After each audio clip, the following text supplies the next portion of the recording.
will be introduced in a few minutes by the coordinator, Chalmers University, represented by Cecilia Berlin. And we are here to discuss socially sustainable manufacturing ecosystems, in order to find new ways of cooperation and concurrent living of society and manufacturing. Our group was already introduced, our group in Politecnico di Milano, by Professor Taish. So we would like to thank all the organizations that contributed to the organization of this event by providing input, pointing out a trend, content, and so on. This is the agenda. Okay, so we are still in introduction. Then Cecilia will present the objective and a short summary of the SoSmart project. And then Marta Pinzone from Polimi will explain what is the work about today, what we are going to do in the small working groups. Then we will have the working group session from 2:15 to 3:45. It's a short time, so we need really to focus on the objective and work hard in this time slot. After the coffee break, we will receive from each group a presentation of what they have invented for the future, what they have thought for the future, and we will be able to draw some preliminary conclusions and possibly to speak about the next steps. Okay. So most of you already know, but there are some who comes from not from Europe, or for other reason may not be completely aware that we have a strategy in Europe that is called the Europe 2020, which pursue well-being and for all the inhabitants, a smart society, and sustainable society, inclusive society. So this strategies has set some quantitative targets that concern employment, the percentage of RDT expense, some objectives that you probably know about renewable energy efficiency and reduction or gas emissions called 2020 quantitative targets. Education, reducing the leakage of students of 10%, and the target of having at least 40% of people achieving tertiary education. So you can find, of course, the reference on the website of the European Commission.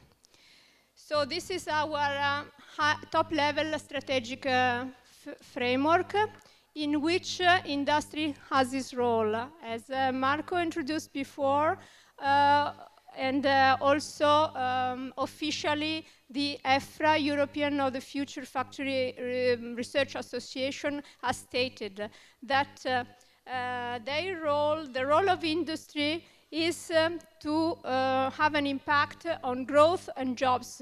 This is a prerequisite for social sustainability, because we need to have our population with a good income that to live without any worry. And to have a job is the minimum requirement for that. So the EFRA also did a lot of work in order to identify a roadmap to reach this situation. And they identified some topics or domains that should be further investigated. Among these topics, we find some theme that is close to our social sustainable manufacturing. In fact, we have collaborative and mobile enterprises, human-centered manufacturing, customer-focused manufacturing. And among the technologies and enablers, they have already identified knowledge workers as one of the keys that may lead us to this sustainable future. So in Germany, for example, now, well, of course, industry has his history, okay? And this is, well, you can summarize in many ways.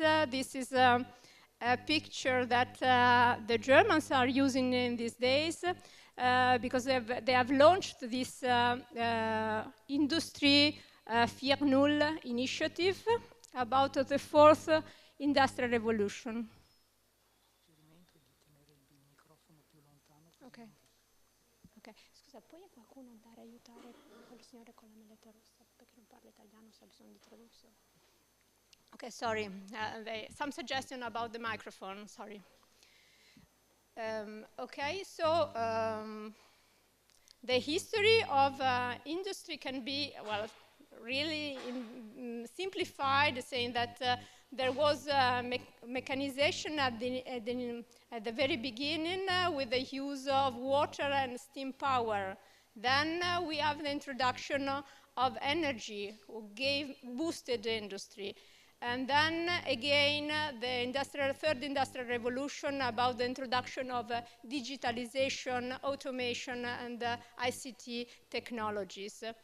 Nowadays, in Germany, for example, they are investing a lot of money in order to do a fourth revolution, investing in technologies for the so-called cyber physical systems. So again, investing in technology in order to improve manufacturing. But at the same time that this this evolution is going on, environmental and society are also evolving. And our task is to see how this evolution can co-evolve in order to achieve the strategic target that our politics have set for us. So, well, of course, the topic, the theme is huge.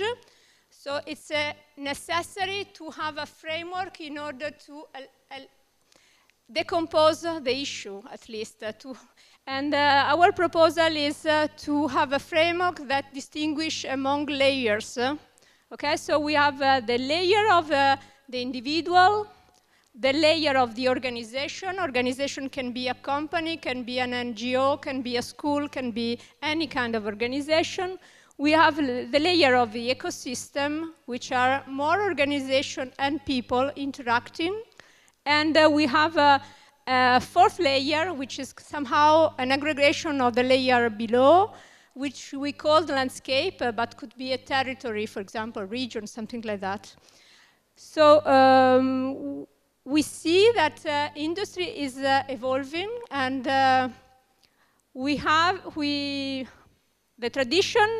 in the tradition we had the worker at the lower layer.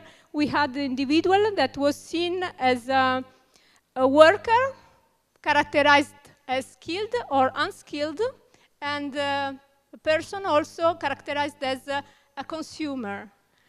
And well, we think that society is evolving, and we are now already considering the individual as a person, so with multi-role person. So he can be a citizen and at the same time a family member, a community member, a prosumer, that is someone who is using, but at the same time contributing to develop what it is using, the products and services.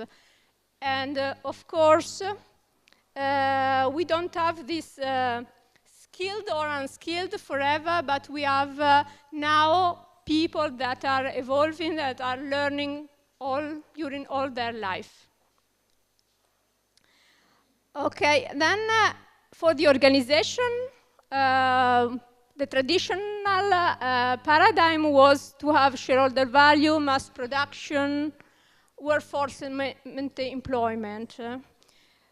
Already now, probably more in the future perspective, we have the focus on long-term stakeholders and shared value, user well-being design, and managing risks together.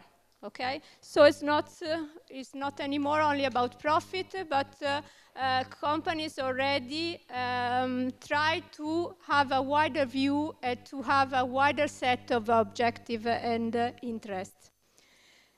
And well, if we go to the ecosystem, well, the traditional paradigm is to have customers and supply chain, so a vertical chain with financial transaction.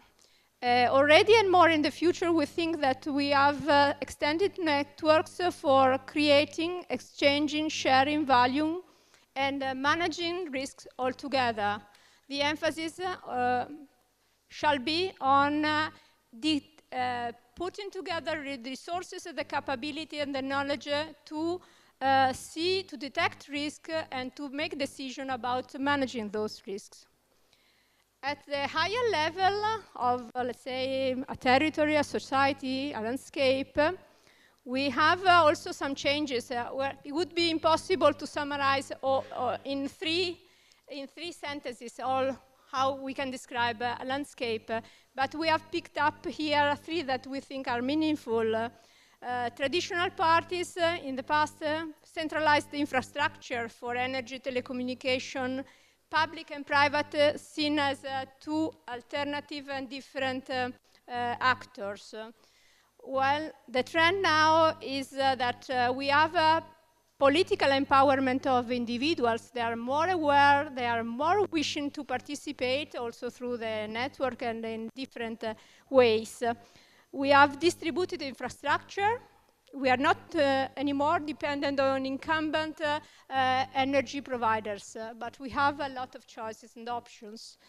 And the same for telecommunication. And we have more and more public and private initiatives, joint initiative.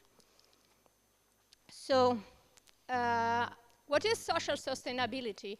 Well, of course, it's a theme that cannot be explained in few words. I just want to tell you that in most cases, it has been tackled at the level of countries, at the level of the planet, through the term of sustainable development. And reports exist about the great themes of poverty, governance, health, education, etc., at the level of the planet, at the level of the United Nations.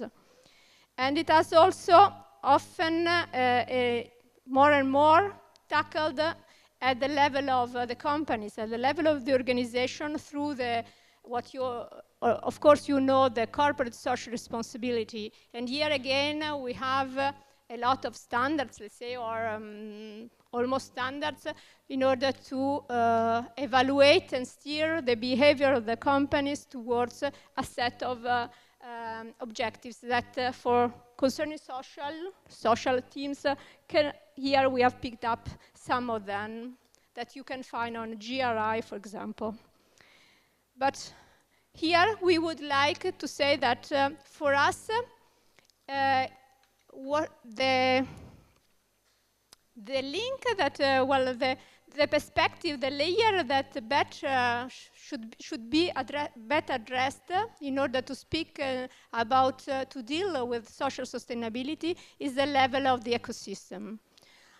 Because there are problems that cannot be overcome by the initiative of one company on its own, or one individual on its own, or maybe at the political level without having the participation of the individuals and the organization. So this workshop is to find together solutions in order to have a new concept of social sustainability involving manufacturing ecosystems. Well, here, what we expect from this workshop is that we investigate further and develop further our vision about these ecosystems that put together people and organization in this ecosystem. They exchange and share value, increase common well-being, inclusive well-being, manage risk all together in the ecosystem. And the ecosystem together realize or compose the landscape. But in order to do this, we need to envision, and this is what the scenario are about, novel models of interplay. Because we have seen that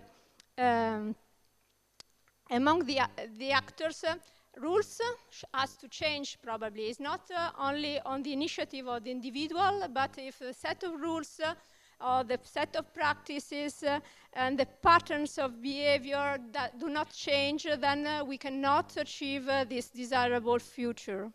So we think that we have to work on the rewarding systems, the type of transaction, the enabled technology, the use and consumption patterns, behavior, collaboration, and so on.